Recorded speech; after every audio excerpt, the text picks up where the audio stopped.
War of the Roses, the new 300 vs 300 large-scale battle, is coming to Black Desert. Camisylvia or Odalita, which side will you fight for? Let's dive into what this new PvP game mode has to offer.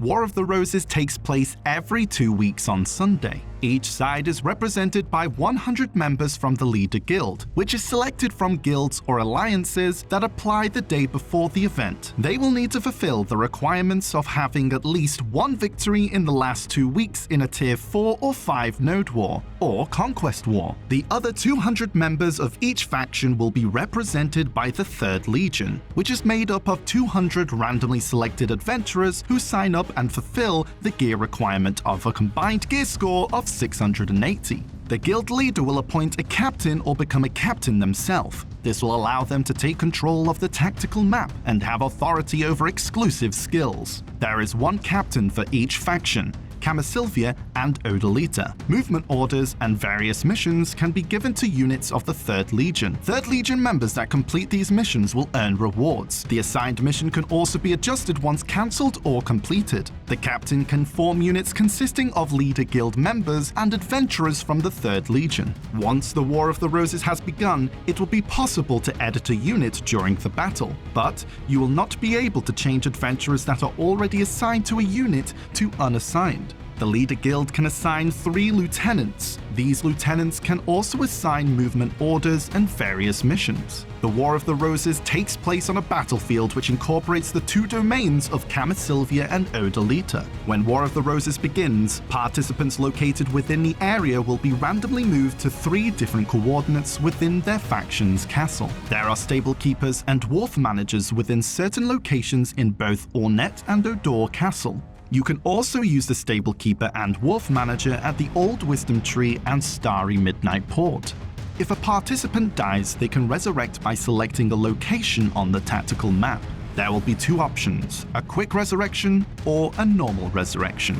There are a total of 20 sanctums. The occupied sanctums will contain guardian monsters. After the War of the Roses begins, a neutral type of faded relics will appear in each sanctum for you to defeat.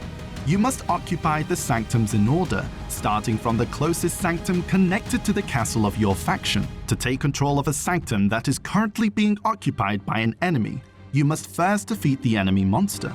Once you defeat the enemy monster, a friendly guardian monster from your faction will appear.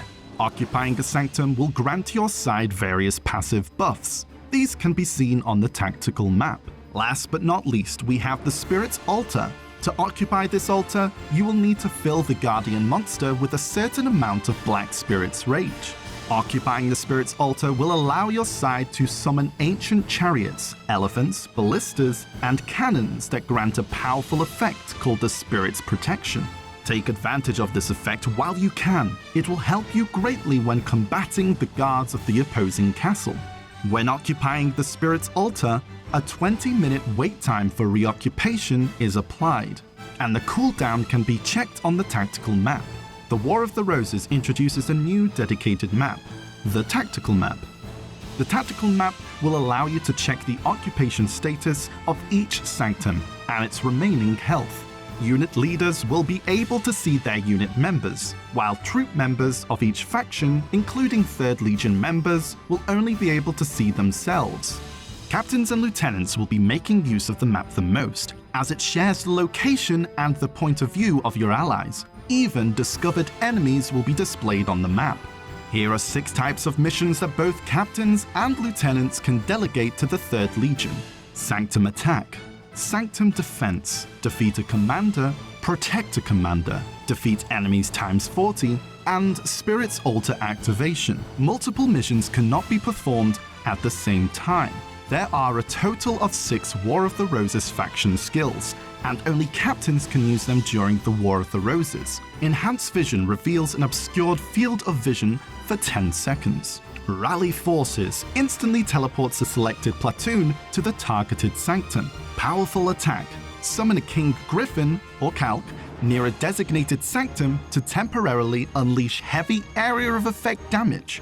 Summon Ogre summons a group of violent ogres near the designated sanctum. The summoned ogres will disappear when a targeted sanctum's guardian is defeated, or after a certain time period. Obscure Vision obscures the enemy's field of vision in fog for 30 seconds. The enemy captain can use Enhanced Vision to remove the obscure vision effect. Immobilize Guardians freezes the Sanctum's Guardian and restores 20% of their HP, making them impossible to target for approximately 1 minute. The Armory includes elephants, ancient trolls, ancient chariots, and ballistas, appearing on the bridge in front of Ornette Odor Castle for each faction, and cannons appearing in other specific locations. War of the Roses weapons can be used by an ally regardless of rank or affiliation, with the Leaders Guild or the 3rd Legion. Your victory conditions are simple. Defeat the opposing faction's commander, Commander Narshlin of Ornette Castle and Commander Sephir of Odor Castle. If the 2-hour timer runs out, the remaining health of the commander will determine the winner. And that wraps up this overview. We hope this helped, and we look forward to seeing you in the large-scale battle. Good luck out there!